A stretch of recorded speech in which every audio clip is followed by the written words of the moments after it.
Online class में आपका स्वागत है। बीए थर्ड ईयर स्टूडेंट्स, इस थर्ड ईयर की क्लास में आज मैं यूनिट 4 से एक टॉपिक आपको करवाने जा रहा हूँ।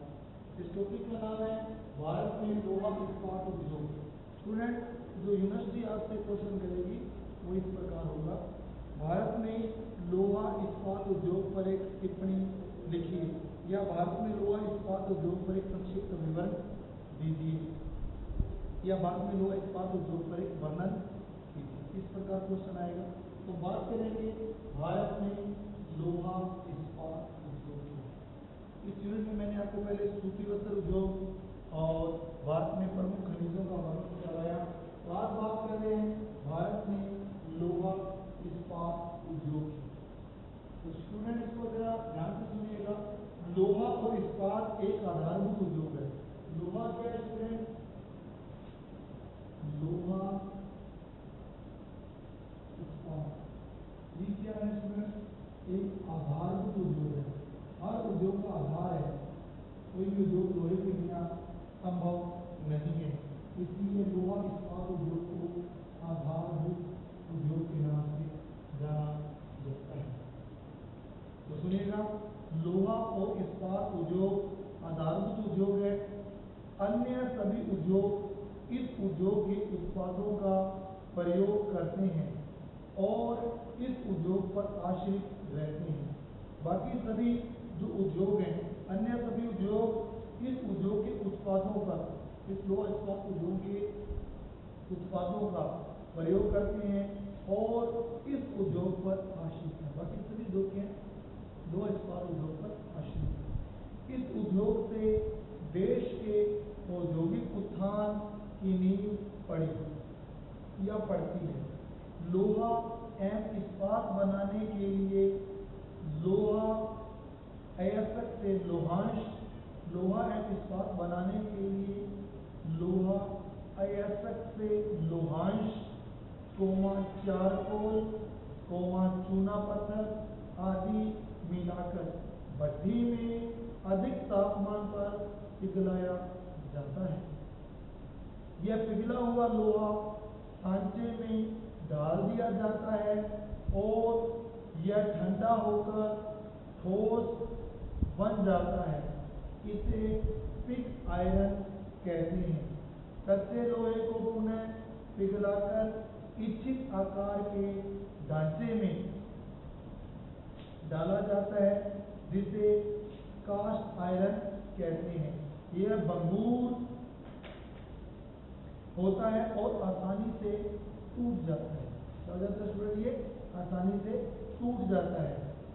तो चलते हैं स्टूडेंट आगे। इसमें कच्चे लोहे की अशुद्धियां, इसमें कच्चे लोहे की अशुद्धियां जैसे कार्बन, सिलिकॉन, सल्फर, फास्फोरस आदि विद्यमान रहती हैं। कच्चे लोहे को पिघलाकर उसमें से अशुद्धियों को निकालकर उसकी भंगुरता को समाप्त कर दिया जाता है। तो इसे पिटमा लोहा कहते हैं, जो कि काफी मजबूत होता है। इसमें जंग नहीं लगती। इस लोहे में क्या नहीं होता? जंग नहीं लगता। कच्चे लोहे को पिघलाकर अशुद्धियों को निकालकर निर्धारित मात्रा में कार्बन मिलाया जाता है, जिससे इस्पात बनता है। इस्पात को किसी भी आकार में परिवर्तित किया जा सकता है। अब बात करेंगे भारत में लोहा इस्पात उद्योग का विकास।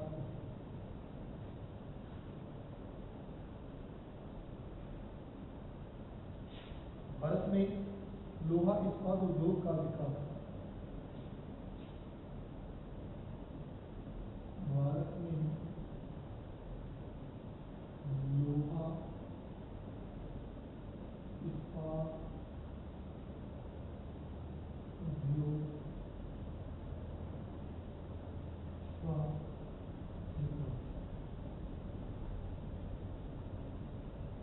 भारत में लोहा इस्पात उद्योग के विकास की बात कर रहा हूं स्टूडेंट, जरा आप इस पे गौर करिए।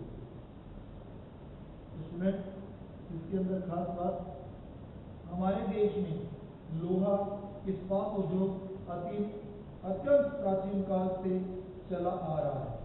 जो लोहा इस्पात उद्योग है वो बहुत ही ज्यादा पुराना प्राचीन काल से चला आ रहा है। भारत में कुतुब मीनार के निकट अशोक का लोह स्तंभ, भारत में कुतुब मीनार के निकट लोह स्तंभ लोहा इस्पात उद्योग का ठोस प्रमाण है।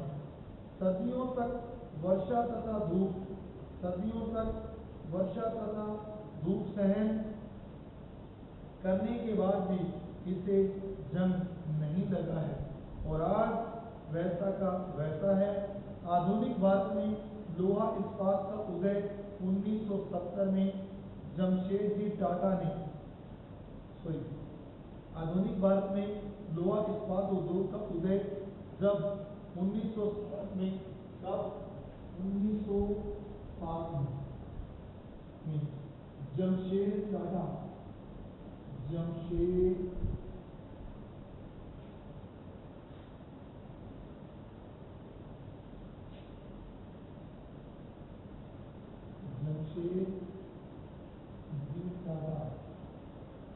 ने भारत में लोहा इस्पात उद्योग की आधुनिक भारत में लोहा इस्पात उद्योग का उदय जब 1960 में जमशेदजी टाटा ने जमशेदपुर स्थान पर Tata iron and steel company Jamsetji ने जमशेदपुर में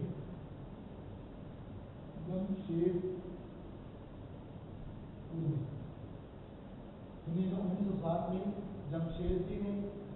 जमशेदजी टाटा ने जमशेदपुर में लोहा इस्पात उद्योग का कारखाना लगाया जिसका नाम Tata iron and steel company था। Tata iron and steel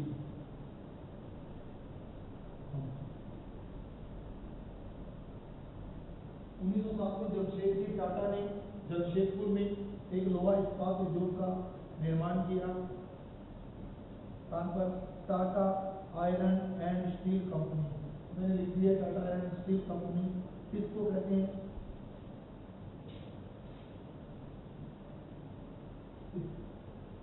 Tata iron and steel company की स्थापना की, पहला कारखाना लगाया। इसके पश्चात 1919 में भारतीय आयरन एंड स्टील कंपनी की स्थापना हुई। 1919 में भारतीय आयरन एंड स्टील कंपनी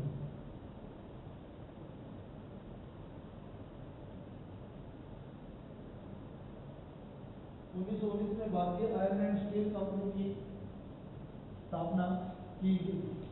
इसके बाद स्टूडेंट द्वितीय पंचवर्षीय योजना में लोहा इस्पात को उन्नत करने के लिए केंद्रीय सरकार ने हिंदुस्तान स्टील लिमिटेड कंपनी की स्थापना की। केंद्र सरकार ने हिंदुस्तान स्टील लिमिटेड कंपनी की स्थापना की। द्वितीय पंचवर्षीय योजना में सरकार ने हिंदुस्तान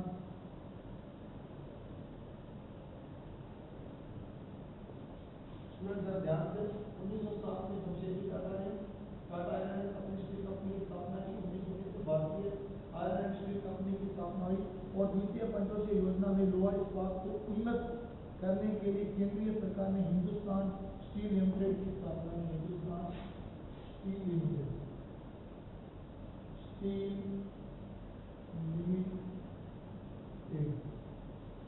लिमिटेड की स्थापना की।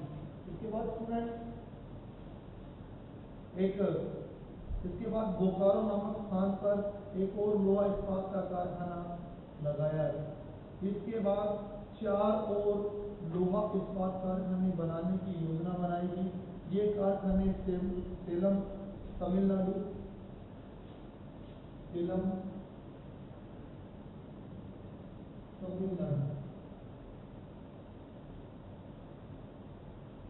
4 और कारखाने द्वितीय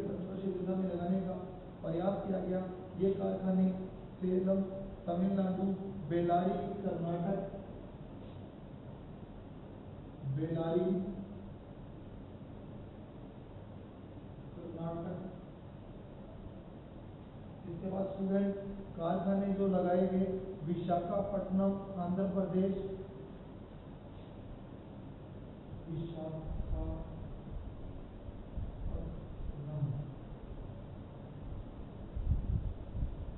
आंध्र प्रदेश, सेलम, बेल्लारी, विशाखापट्टनम और पारादीप उड़ीसा आदि में।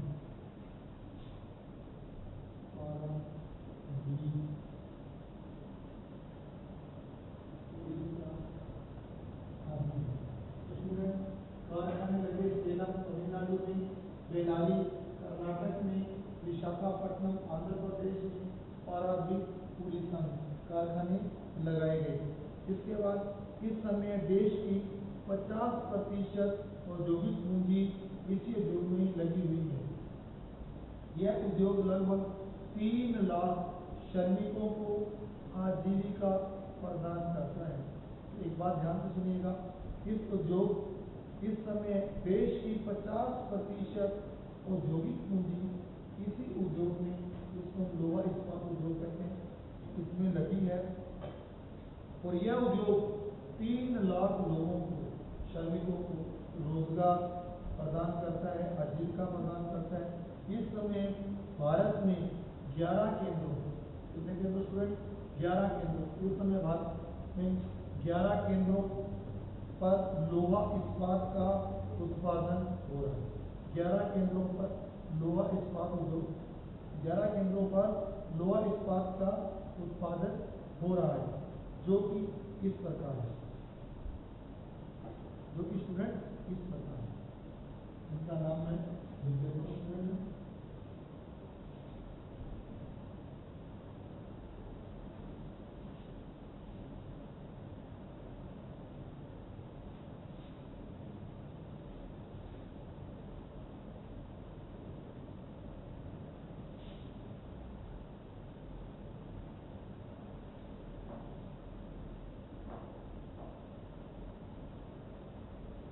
11 केंद्रों पर लोहा इस्पात उत्पादन हो रहा है, जो इस प्रकार है। भारत के 11 लोहा केंद्र,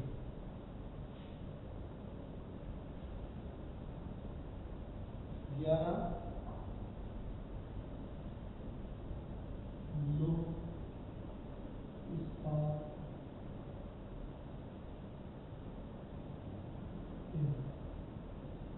भारत में 11 लोह इस्पात केंद्र, जो इस प्रकार है। तो सुनिएगा स्टूडेंट, 11 केंद्र कौन कौन से हैं, उनके बारे में बात करेंगे। Tata iron and steel company Jamshedpur, number 1 Tata iron and steel company Jamshedpur.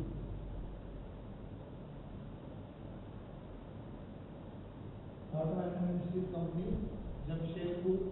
Number 2 Indian iron and steel company,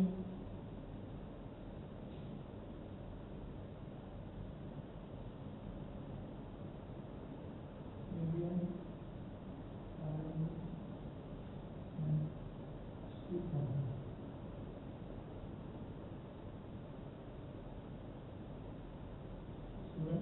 Indian iron steel company, इसको भी नाम से जाना जाता है।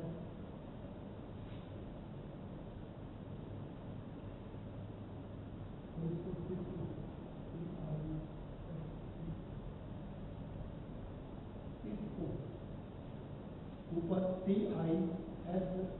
TISCO और नीचे IISCO। पहला है Tata iron and steel company, दूसरा केंद्र है Indian iron and steel company, तीसरा विश्वेश्वरैया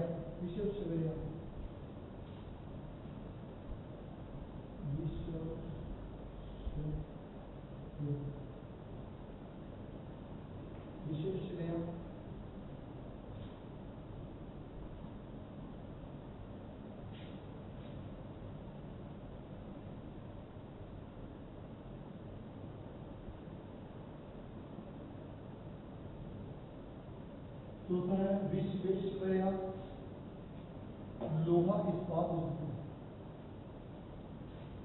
लोहा इस्पात उद्योग, इसको कहते हैं विश्वेश्वरैया लोहा इस्पात उद्योग, VISL, विश्वेश्वरैया लोहा इस्पात उद्योग, VISL। रूरकेला लोहा इस्पात कंपनी, रूरकेला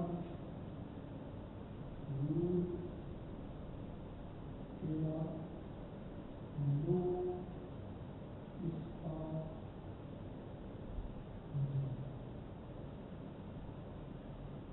इसके बाद नाम लिखता है क्या है, रूरकेला लोहा इस्पात कंपनी, भिलाई लोहा इस्पात कंपनी। अगला है भिलाई लोहा इस्पात।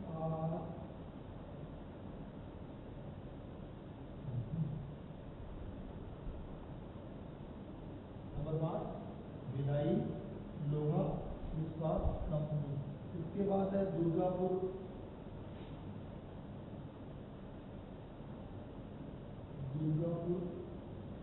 नंबर 7 है बोकारो,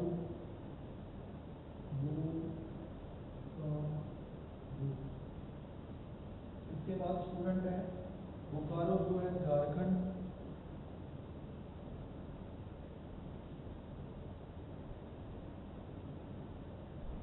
इसके बाद है विशाखापट्टनम,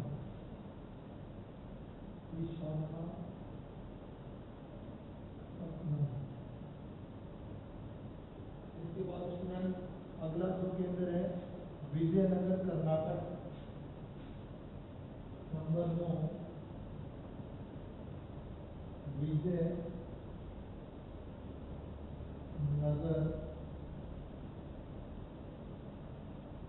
कर्नाटक। इसके बाद स्टूडेंट अगला जो केंद्र है सेलम तमिलनाडु, नंबर 10 सेलम तमिलनाडु। इसके बाद अगला जो केंद्र है नंबर 11 वो है पारादीप उड़ीसा,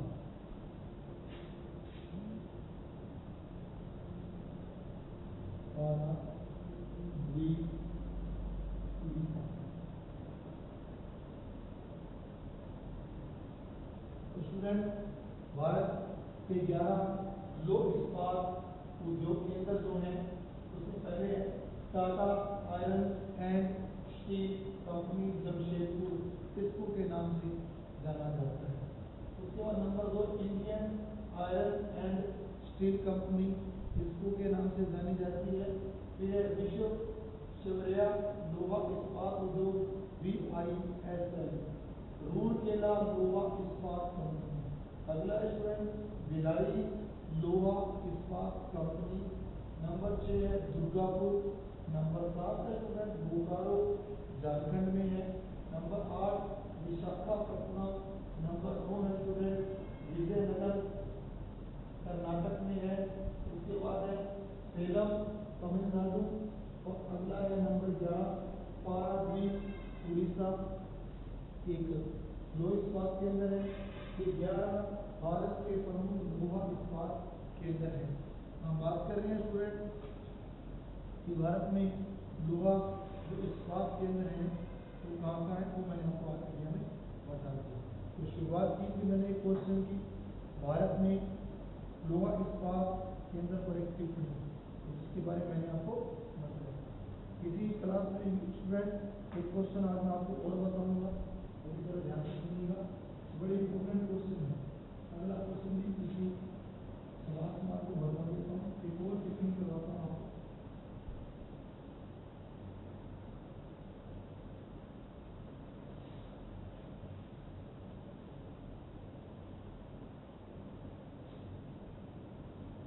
सुनिएगा स्टूडेंट, अगला क्वेश्चन, एक क्वेश्चन मैंने आपको लोहा इस्पात उद्योग पर टिप्पणी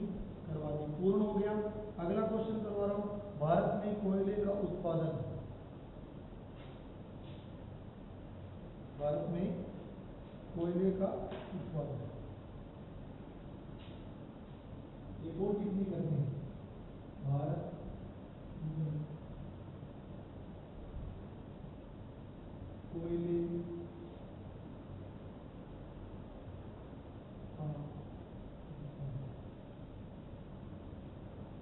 भारत में कोयले का उत्पादन। इसी यूनिट से स्टूडेंट यूनिट 4 से एक क्वेश्चन, एक छोटी टिप्पणी और करते हैं, शिक्षा की दृष्टि से बहुत इंपॉर्टेंट है। भारत में कोयले का उत्पादन, ये टिप्पणी भी आज कर लेते हैं, संक्षिप्त टिप्पणी लिखनी है। जिन संसाधनों का प्रयोग, स्टूडेंट सुनिएगा, मैंने लोहा इस्पात उद्योग पर टिप्पणी दे दी। अगली टिप्पणी इंपॉर्टेंट है, बहुत इंपॉर्टेंट, इसी से टाइम है और इसको भी कर लेते हैं। भारत में कोयले का उत्पादन, तो भारत में कोयले का उत्पादन पर एक संक्षिप्त टिप्पणी हम करने जा रहे हैं, इस पर चर्चा करने जा रहे हैं, ध्यान से सुनिएगा। जिन संसाधनों का प्रयोग हम मशीनों को चलाने, यातायात के साधनों को गति देने के लिए व घरेलू कार्यों के लिए करते हैं, जिन साधनों का प्रयोग हम मशीनों को चलाने के लिए, यातायात के साधनों को गति देने के लिए व घरेलू कार्य के लिए करते हैं, उन्हें ऊर्जा संसाधन कहते हैं। ऊर्जा के बिना आधुनिक उद्योग का विकास संभव नहीं है। वर्तमान समय में ऊर्जा के महत्वपूर्ण संसाधन हैं, जैसे कोयला, पेट्रोलियम, प्राकृतिक गैस, जल, विद्युत, सौर ऊर्जा, परमाणु ऊर्जा, भूतापीय ऊर्जा, लकड़ी एवं ज्वारीय शक्ति आदि है। अगला है इसमें स्टूडेंट, हम बात कर रहे हैं कोयले की, किसकी बात कर रहे हैं स्टूडेंट? हम बात कर रहे हैं शक्ति के साधनों में कोयले, कोयले की बात करेंगे। कोयला शक्ति व ऊर्जा के संसाधनों में, या कोयला शक्ति व ऊर्जा का महत्वपूर्ण स्रोत है। 20वीं शताब्दी के शुरू तक संसार की कुल ऊर्जा का 90% से अधिक भाग कोयले से प्राप्त था। ऊर्जा का कुल ऊर्जा का 90% भाग जो प्राप्त होता था वो कोयले से प्राप्त था। बाद में अन्य संसाधन विकसित होने लगे, जैसे जल विद्युत वगैरह विकसित होने लगे या हो जाने से इसका सापेक्षिक महत्व बहुत कम होता चला गया, परंतु कोयला लंबे समय तक महत्वपूर्ण भूमिका निभाता रहा है। ऊर्जा के स्रोतों में एक महत्वपूर्ण भूमिका कोयला निभाता रहा है। जिस प्रकार जीवन के लिए आहार की आवश्यकता होती है, जिस प्रकार जीने के लिए क्या होती है, आहार की आवश्यकता होती है, उसी प्रकार उद्योगों के लिए कोयले की आवश्यकता होती है। स्टूडेंट सुनिएगा, इसलिए इसे उद्योगों की रोटी कहा जाता है। जिस प्रकार एक आदमी को जीवन या जिंदा रहने के लिए, जीवन के लिए आहार की आवश्यकता होती है, उसी प्रकार उद्योगों को कोयले की आवश्यकता होती है, इसलिए इसे उद्योगों की रोटी, कोयले को क्या कहा जाता है?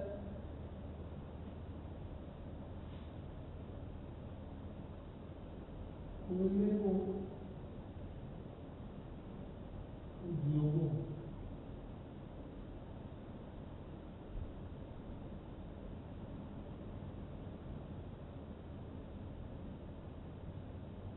उद्योगों की रोटी के नाम से जाना जाता है। स्टूडेंट इसको क्या कहते हैं? उद्योगों की रोटी के नाम से जाना जाता है। लोहा इस्पात जैसे उद्योग तो कोयले के बिना पनप ही नहीं सकते, इसे काला सोना भी कहा जाता है। कोयले को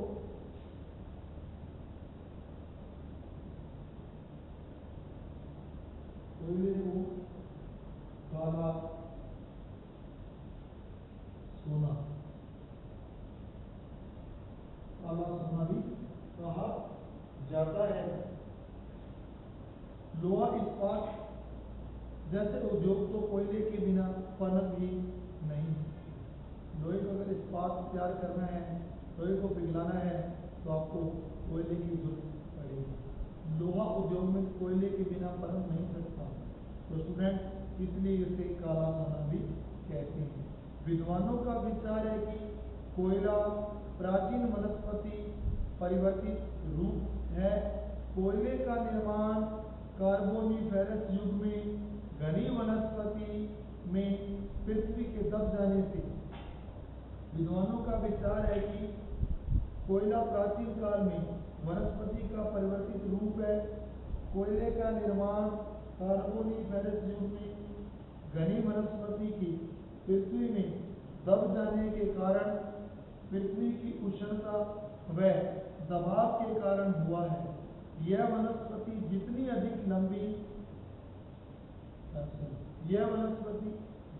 अधिक अवधि तक दबी रहती है, कोयला अच्छा बनता है, क्योंकि उसमें उतनी ही कार्बन की मात्रा अधिक होती है।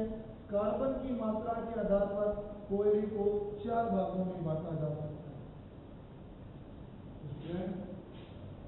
कार्बन की मात्रा के आधार पर कोयले को 4 भागों में बांटा जा सकता है।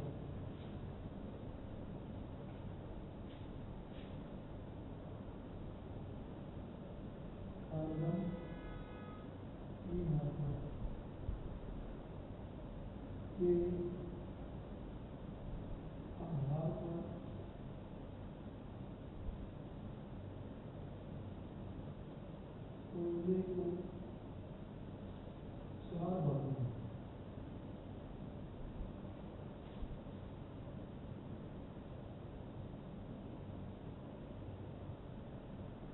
बांटा जा सकता है। उसमें कार्बन की मात्रा के आधार पर कोयले को 4 भागों में बांटा जा सकता है। पहला है एंथ्रेसाइट कोयला,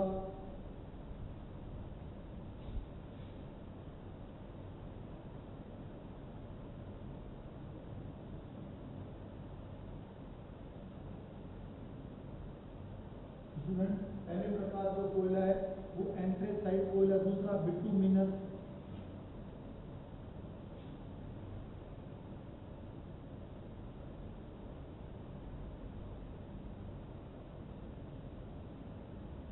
कोयला, तीसरा प्रकार कोयला लिग्नाइट कोयला। पहले प्रकार का कोयला एंथ्रेसाइट कोयला, दूसरे प्रकार का जो कोयला है वो बिटुमिनस कोयला है, तीसरे प्रकार का कोयला लिग्नाइट प्रकार का कोयला है, और नंबर 4 है पीट कोयला।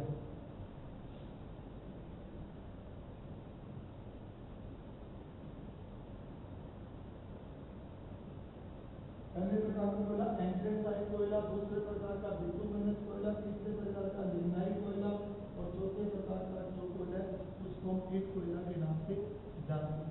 तो स्टूडेंट अगला है भारत में कोयले का उत्पादन है वितरण। भारत में कोयले का उत्पादन है वितरण की बात करेंगे स्टूडेंट।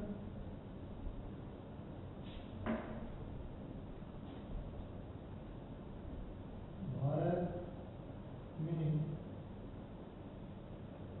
कोयले का उत्पादन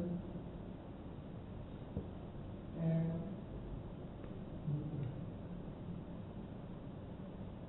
भारत में कोयले का उत्पादन है वितरण की बात करेंगे स्टूडेंट। कोयले की संचित राशि की दृष्टि से भारत विश्व का 7वां बड़ा देश है। भारतीय भूवैज्ञानिक सर्वेक्षण के अनुसार 1 जनवरी 2000 तक भारत में कोयले की संचित राशि 21,159.4 करोड़ टन थी। भारत में कोयले का उत्पादन सन 1974 में शुरू हुआ था, जबकि बंगाल के रानीगंज में भारत की पहली खान खोदी गई। कोयला उत्पादन सन 1900 तक कोई विशेष वृद्धि नहीं हुई। इसके पश्चात भारत के उत्पादन में तेजी से वृद्धि होने लगी। सन 1900 में कोयले का उत्पादन केवल 60 लाख टन था, जो 1914 में बढ़कर 160 लाख टन हो गया। द्वितीय महायुद्ध के बाद कोयले की मांग में वृद्धि हुई, उत्पादन में वृद्धि हो गई। 1995 में 290 लाख टन कोयले का उत्पादन हुआ। स्वतंत्रता की प्राप्ति के बाद भारत में कोयले के उत्पादन में उल्लेखनीय वृद्धि हुई है। भारत में कोयले का वितरण बड़ा ही असमान है। अधिकांश कोयला क्षेत्र प्रायद्वीपीय पठार के उत्तरी भाग में केंद्रित है। मध्य प्रदेश, छत्तीसगढ़, झारखंड मिलाकर भारत का आधे से अधिक कोयले का वितरण करते हैं या अधिक कोयले का वो उत्पन्न करते हैं।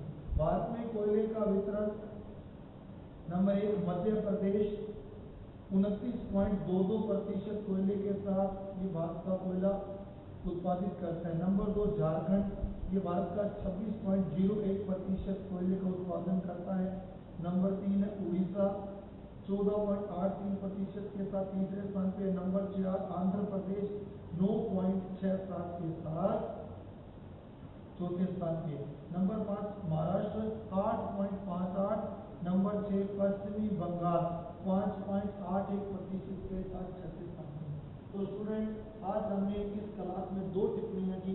एक था भारत में लोहा इस्पात उद्योग की, भारत में लोहा इस्पात उद्योग का वितरण, और दूसरी टिप्पणी की भारत में कोयले का उत्पादन किस प्रकार होता है। तो स्टूडेंट आशा करता हूँ कि दोनों टिप्पणी बहुत इंपॉर्टेंट है, इस यूनिट से आपको समझ आया होगा। मिलते हैं अगली क्लास में, तब तक के लिए नमस्कार।